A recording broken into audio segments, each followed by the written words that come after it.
To my channel. अगर आपने subscribe नहीं किया है तो सब्सक्राइब कर लीजिए। अगर आपको क्लाउड के बारे में जानकारी नहीं है तो आप मेरे क्लाउड के प्लेलिस्ट में जाकर देख सकते हैं। आज हम देखने वाले हैं OSI मॉडल। उसका एक रियल लाइफ एग्जांपल भी आज हम देखेंगे, जिससे कि आपको OSI मॉडल को समझने में आसानी होगी। उसके बाद हम लेयर्स की फंक्शनलिटीज देखेंगे कि बाकी के लेयर कैसे काम करते हैं। OSI मॉडल ये कंप्यूटर नेटवर्किंग का रेफरेंस मॉडल माना जाता है, जो कि डेवलप हुआ था ISO के द्वारा 1984 में। ये 7 लेयर आर्किटेक्चर कंसिस्ट करता है, यानी ये 7 लेयर OSI मॉडल में होते हैं, जो कि हम एक सेंटेंस के द्वारा उसे याद रख सकते हैं, जैसे कि all people seems to need data processing, यानी A stand for application layer. अगर हम ये एक सेंटेंस याद रख रहे हैं तो हम इनका सीक्वेंस भी याद रख सकते हैं, और हम कभी कभी लेयर के नाम भूल जाते हैं तो ये भी हम याद रख सकते हैं अलग अलग वेज में। हम अलग अलग सेंटेंस भी बना सकते हैं जो कि आपको हेल्प होगा। जो भी सिंपल लगे आप बना सकते हैं। जैसे कि मैं एक एग्जांपल ले लूँ कि मेरे पास 2 कंपनीज हैं अलग अलग। समझ लो ये मेरी कंपनी हो गई जापानीज, जो कि जापानीज लैंग्वेज में है, और मेरे को एक फाइल सेंड करनी है 400 पेजेस की इंडियन कंपनी में, जो कि इंग्लिश लैंग्वेज रेफर करती है। अगर देखा जाए तो एप्लीकेशन लेयर हमारी कंपनी का CEO है, यानी जो ये 7 लेयर है हम इन्हें एम्प्लॉय की तरह ध्यान में रख सकते हैं। जैसे कि हमारे पास 7 एम्प्लॉय हैं जापानीज कंपनी में, और इंडियन कंपनी में भी 7 एम्प्लॉय है। 400 पेजेस की फाइल एप्लीकेशन लेयर के पास है, जो कि उसे इंडियन कंपनी में भेजनी है, तो वो पास करेगा प्रेजेंटेशन लेयर को। प्रेजेंटेशन लेयर क्या करेगा, वो देखेगा कि हमें किसके पास डेटा पहुंचाना है। जो Indian company English language refer करती है उन्हें जापानीज लैंग्वेज तो नहीं समझ में आएगी, इसके लिए प्रेजेंटेशन लेयर ये 400 पेजेस को ट्रांसलेट करेगा इंग्लिश लैंग्वेज में, और उसे उस डेटा को फॉरवर्ड करेगा सेशन लेयर के पास। सेशन लेयर समझ लो अपना मैनेजर जैसा काम करेगा, यानी उसके पास जो भी डेटा जब तक इंडियन कंपनी के पास नहीं पहुंच जाता वो तब तक अपने जापानीज कंपनी के लिए मिडल मैन जैसा काम करेगा। अगर हमारा डेटा कहाँ भी लॉस होता है तो सेशन लेयर की वो पूरी जिम्मेदारी बनती है, और वो जो डेटा है वो जो कि प्रेजेंटेशन लेयर से आया था सेशन लेयर के पास, वो ट्रांसपोर्ट लेयर के पास पहुंचा देगा। ट्रांसपोर्ट लेयर एक डिस्ट्रीब्यूटर की तरह काम करता है, यानी 400 पेजेस की जो भी फाइल थी हमारी डेटा था वो 100 पेजेस में डिवाइड कर देता है, जिससे कि हमारा कोई भी डेटा अगर लॉस हो गया तो ज़्यादा डेटा लॉस नहीं होगा, यानी डेटा लॉसेस से हम इधर बच सकते हैं ट्रांसपोर्ट लेयर के द्वारा। यानी जो 400 पेजेस का डेटा था ट्रांसपोर्ट लेयर ने वो 100 पेजेस की 4 पार्ट्स में डिवाइड कर दिया, और वो डेटा वो नेटवर्क लेयर के पास फॉरवर्ड कर देता है।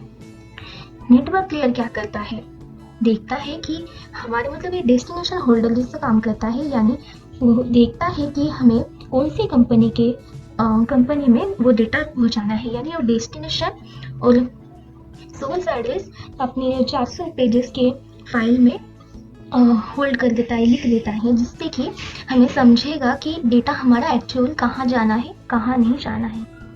उसके बाद वो उसी के साथ ये भी डिटरमाइन करता है, ये भी बताता है कि सबसे शॉर्टेस्ट पार्ट कौन सा होगा डेटा पहुंचाने के लिए।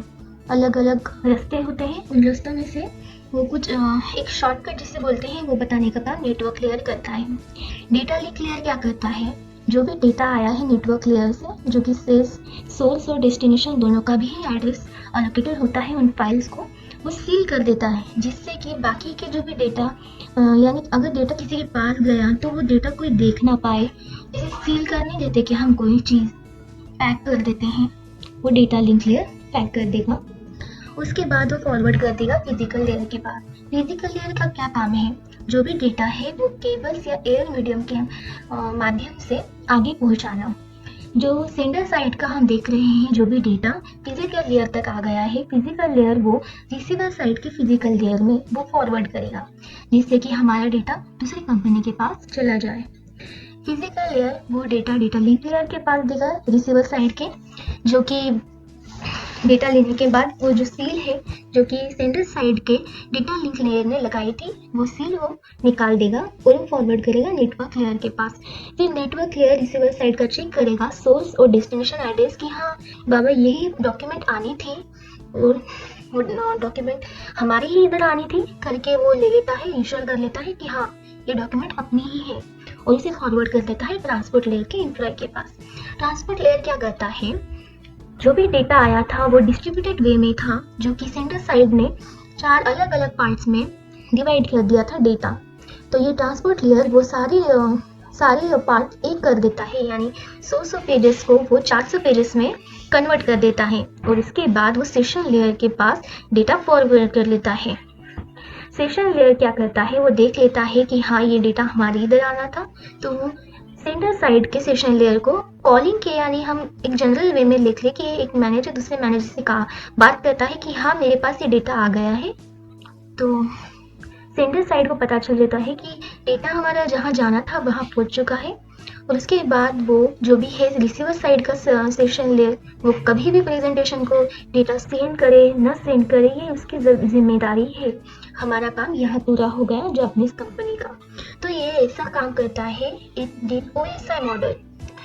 उसके बाद हम एक वे देख लेते हैं फंक्शनलिटी, जिससे कि हमको एक इजी वे में और एक बेसिक सेंटेंस में समझ में आ जाए कि ये पूरी प्रोसेस किस तरह से हुई थी।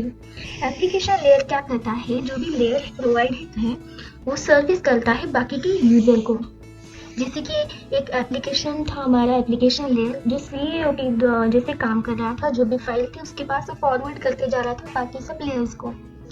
तो ये होता है एप्लीकेशन का काम, फंक्शनलिटी। उसके बाद होती है प्रेजेंटेशन लेयर। प्रेजेंटेशन क्या करती है, ये एक देखती है कि कौन से लैंग्वेज में है हमारा डेटा, और उसे बाकी जो कंपनी है उन्हें अंडरस्टैंडेबल लैंग्वेज में मिले वो डेटा, जिससे कि वो उसका यूज़ कर सके। उसके लिए वो ट्रांसलेटर करता है, कॉम्प्रेशन करता है, यानी हमारा बहुत बड़ा डेटा फाइल है जो कि कॉम्प्रेस कर देता है। और इधर इंस्क्रिप्शन, यानी कोई भी डेटा हमारा देखे ना, ये इंस्क्रिप्टेड वे में होता है। प्रेजेंटेशन का काम क्या है कि हमारा जो भी है सिंटैक्स देखा जाए प्रॉपर, यानी जो भी है हमारा ग्रामर वगैरह पूरी मिस्टेक कोई भी ना हो, डॉक्यूमेंट एक अच्छे अंडरस्टैंडेबल लैंग्वेज में हो, ये प्रेजेंटेशन का काम होता है। सेशन लेयर क्या करता है, ये इंश्योर करता है कि हमारा जो भी डॉक्यूमेंट है वो पहुंच चुका है कि नहीं बाकी डेस्टिनेशन में, यानी it is used to establish, manage and terminate the session वगैरह। डेटा हमारा पहुंच जाए अच्छे से, ये पूरा काम पूरी जिम्मेदारी सेशन लेयर की होती है, यानी ये मैनेजर जैसा काम करता है। उसके बाद होता है ट्रांसपोर्ट लेयर।